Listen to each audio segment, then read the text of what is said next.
ഒരു രാജ്യത്തെ യുവജനതയെ മുഴുവൻ ആശങ്കയിലാക്കി പരീക്ഷാ സംവിധാനങ്ങളെ തന്നെ കാറ്റിൽ പറത്തി നടത്തിയ നീറ്റ് പരീക്ഷ. അതിൽ പ്രതിഷേധിച്ച് ഒരു വിഭാഗം വിദ്യാർത്ഥികൾ തെരുവിലിറങ്ങിയപ്പോൾ അതുപോലും ക്രൈസ്തവരുടെ നേരെ ഉപയോഗിക്കാൻ ഒരു ആയുധമാക്കുന്നു ചില സൈദ്ധാന്തികർ. ഇതാ ജെസ്യൂട്ട് സഭയുടെ പേരിലുള്ള ഈ ആക്ഷേപം ഡോക്ടർ KS രാധാകൃഷ്ണൻ എന്ന പണ്ഡിതൻ ഉന്നയിച്ചിട്ട് ദിവസങ്ങൾ കഴിഞ്ഞിരിക്കുന്നു. പലരും അത് ഏറ്റുപിടിച്ചിരിക്കുന്നു. വാദപ്രതിവാദങ്ങളും തുടരുന്നു.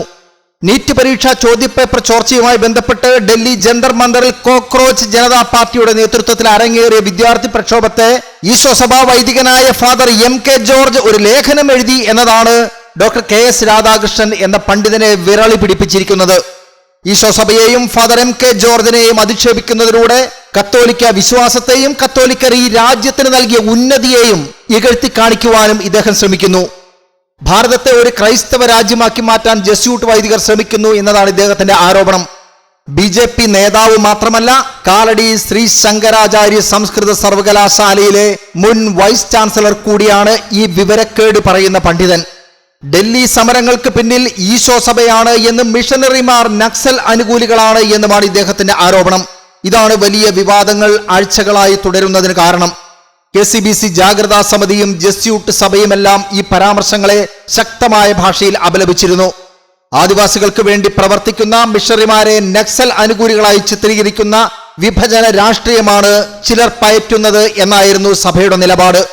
ഇതിൽ ഏറ്റവും രസകരമായ വസ്തുത ഡോക്ടർ KS രാധാകൃഷ്ണൻ ആരോപിക്കുന്ന പ്രതിപക്ഷ സ്ഥാനത്ത് കാണുന്ന father MK George Thiruvananthapuram Loyola കോളേജിൽ പ്രിൻസിപ്പലായിരുന്ന കാലത്ത് ഈ രാധാകൃഷ്ണൻ അവിടെ എത്തി ക്ലാസുകൾ എടുത്തിട്ടുണ്ട് എന്നതും അക്കാലത്തെ സൗഹൃദത്തിന് വിരുദ്ധമായി ഇപ്പോൾ KS രാധാകൃഷ്ണൻ വിദ്വേഷ പ്രചരണം നടത്തുന്നു എന്ന് ആരോപിച്ചിരിക്കുന്നത് ജെസ്യൂട്ട് സഭ തന്നെയാണ്.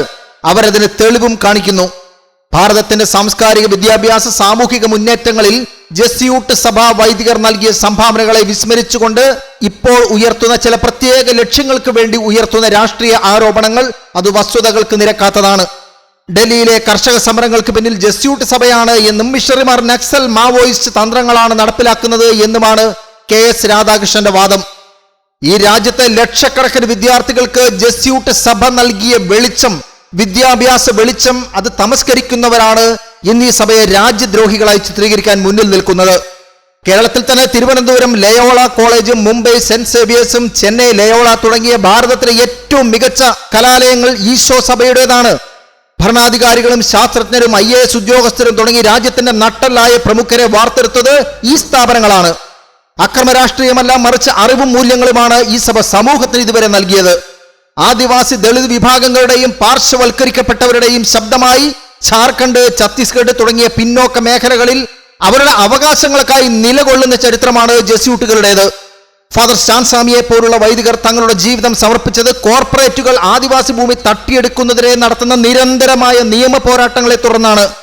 ഭരണഘടന ഉറപ്പു നൽകുന്ന അവകാശങ്ങളെക്കുറിച്ച് പാവപ്പെട്ടവരെ ബോധവാന്മാരാക്കുന്നത് എങ്ങനെയാണ് മാവോയിസ്റ്റ് പ്രവർത്തനമാവുന്നത്? അടിച്ചമർത്തപ്പെട്ടവർക്ക് നീതി ഉറപ്പാക്കുകയാണ് ക്രിസ്തീയ മിഷണറിമാരുടെ ദൗത്യം. ഈ രാജ്യം കണ്ട, ഈ രാജ്യത്തിലൂടെ ലോകം തിരിച്ചറിഞ്ഞ പ്രമുഖരായ നിരവധി വ്യക്തിത്വങ്ങൾ ജെസ്യൂട്ട് സഭയുടെ, കത്തോലിക്ക സഭയുടെ സ്ഥാപനങ്ങളിലൂടെ പഠിച്ച് ഉന്നതിയിലെത്തിയവരാണ്. മുൻ രാഷ്ട്രപതി ഡോക്ടർ APJ അബ്ദുൽ കലാം തിരുച്ചിറപ്പള്ളിയിലെ സെന്റ് ജോസഫ് കോളേജിലാണ് പഠിച്ചത്. നോബൽ സമ്മാന ജേതാവ് അമർത്യ സെൻ കൽക്കത്തയിലെ സെന്റ് സേവിയേഴ്സ് സ്കൂളിന്റെ പഠിതാവായിരുന്നു. ഇന്നത്തെ പ്രമുഖ രാഷ്ട്രീയ നേതാക്കൾ ഉൾപ്പെടെ നിരവധി പേർ, രാജ്യത്തെ പ്രമുഖരായ നിരവധി പ്രതിഭകൾ ജെസ്യൂട്ട് സ്ഥാപനങ്ങളിൽ പഠിച്ചവരാണ്. മലയാളം, തമിഴ്, കന്നഡ, കൊങ്കിണി തുടങ്ങിയ പ്രാദേശിക ഭാഷകളുടെ വ്യാകരണ ഗ്രന്ഥങ്ങളും നിഘണ്ടുക്കളും തയ്യാറാക്കുന്നതിൽ ആദ്യകാല ജെസ്യൂട്ട് മിഷണറിമാർ വലിയ പങ്കാണ് വഹിച്ചിട്ടുള്ളത്. ജ്യോതിശാസ്ത്രത്തിലും ഗണിതശാസ്ത്രത്തിലും പ്രകൃതിശാസ്ത്രത്തിലും വലിയ സംഭാവനകൾ ഈശോ സഭാംഗങ്ങളുടേതായുണ്ട്. ഈ സംഭാവനകൾ തിരിച്ചറിഞ്ഞതുകൊണ്ടാണ് ചന്ദ്രനിലെ 30-ലധികം ക്രേറ്ററുകൾക്ക് പേരിട്ടിരിക്കുന്നത് ജെസ്യൂട്ട് ശാസ്ത്രജ്ഞന്മാരുടെ ഓർമ്മയ്ക്കായിട്ടാണ്. സാമൂഹിക സേവന രംഗത്തും ദുരന്ത നിവാരണ രംഗത്തുമെല്ലാം ജെസ്യൂട്ട് വൈദികരുടേതായ സേവന മുദ്ര ഇന്നുമുണ്ട്. ഭൂകമ്പം, പ്രളയം, കോവിഡ് തുടങ്ങിയ മഹാമാരികളുടെ സമയത്ത് ജെസ്യൂട്ട് സഭയിലുള്ള കീഴിലുള്ള സംഘടനകൾ രാജ്യത്തിലുടനീളം ലയോള ഡിസാസ്റ്റർ മാനേജ്മെന്റ് എന്ന പേരിൽ മാതൃകാപരമായ ദുരന്ത നിവാരണ പ്രവർത്തനങ്ങളും പുനരധിവാസ പ്രവർത്തനങ്ങളും നടത്തിയിട്ടുണ്ട്. ഇതിലുമേറെ ഇന്ന് ലോകം മുഴുവൻ ഉപയോഗിക്കുന്ന ഗ്രിഗോറിയൻ കലണ്ടർ വികസിപ്പിച്ചെടുത്തതിൽ പ്രധാന പങ്ക് വഹിച്ചത് ക്രിസ്റ്റഫർ ക്ലാവിയസ് എന്ന ജെസ്യൂട്ട് ഗണിത ശാസ്ത്രജ്ഞനായിരുന്നു. ലോകത്തിലെ ഏറ്റവും പഴക്കമേറിയ ജ്യോതിശാസ്ത്ര ഗവേഷണ കേന്ദ്രങ്ങളിലൊന്നായ വത്തിക്കാൻ ഒബ്സർവേറ്ററിയുടെ ചുമതല ഇന്നും നിർവഹിക്കുന്നത് ജെസ്യൂട്ട് സഭയിലെ ശാസ്ത്രജ്ഞന്മാരാണ്. കേരളത്തിൽ അങ്ങോളം ഇങ്ങോളം ഇന്നും കാണാനാകും ജെസ്യൂട്ട് വൈദികരുടെ കൈമുദ്രകൾ. വൈപ്പിനിലെ അമ്പടക്കാട് ജെസ്യൂട്ടുകൾ സ്ഥാപിച്ച പ്രസ് കേരളത്തിലെ ആദ്യകാല അച്ചടിശാലകളിൽ ഒന്നായിരുന്നു. ഇവിടെ നിന്നാണ് മലയാളം, തമിഴ് ലിപികളിലുള്ള പുസ്തകങ്ങൾ ആദ്യമായി പുറത്തു വന്നത്. മാറുന്ന രാഷ്ട്രീയ സാഹചര്യങ്ങൾക്കനുസരിച്ച് മറ്റ് പല ലക്ഷ്യങ്ങളും മുൻനിർത്തി നിലപാടുകൾ മാറ്റുന്നവർ കത്തോലിക്ക സഭയെ ഇകഴ്ത്തി കാണിക്കാൻ ശ്രമിക്കുമ്പോൾ, ഭീകരവാദികളായി മുദ്രകുത്താൻ ശ്രമിക്കുമ്പോൾ മനസ്സിലാക്കേണ്ടത് അക്രമത്തിന്റെ പാതയല്ല, മറിച്ച് സ്നേഹത്തിന്റെയും അറിവിന്റെയും വിമോചനത്തിന്റെയും പാതയാണ് കത്തോലിക്ക സഭ, ജെസ്യൂട്ട് സഭ എക്കാലത്തും സ്വീകരിച്ചിട്ടുള്ളത് എന്നതാണ്. ഇത്തരം വ്യാജ പ്രചരണങ്ങളെ വസ്തുതകൾ കൊണ്ടും സഭയുടെ ദശാബ്ദങ്ങൾ നീണ്ട ജീവകാരുണ്യ ചരിത്രം കൊണ്ടും ഭാരതീയ സമൂഹം തള്ളിക്കളയുക തന്നെ ചെയ്യും.